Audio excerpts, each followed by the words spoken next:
খাবার দাও খাবার, আজকে আমি সব খাবার খেয়ে ফেলবো, খাবার দাও আমাকে। আরে তুই তো আমার সব খাবার খেয়ে ফেললি, এই ভুলেও আমার খাবারের দিকে তুই নজর দিবি না। খাবার দাও খাবার, আমি আরো খেতে চাই, আমাকে আরো খাবার দাও। আরে ভাই ওর কি হয়ে গেছে, ও তো সবার খাবারই খেয়ে নিচ্ছে। খাবার দাও খাবার, আমি আরো খেতে চাই।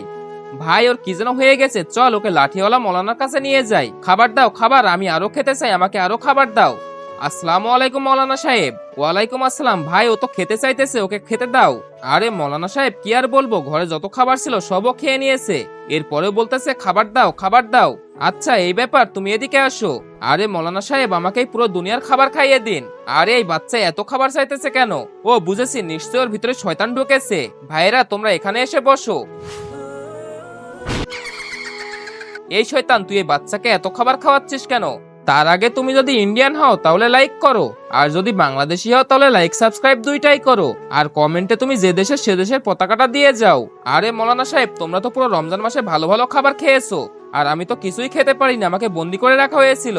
আর রমজানের পরে আমি ছাড়া পেয়েছি, এখন তো আমি বেশি বেশি খাবোই।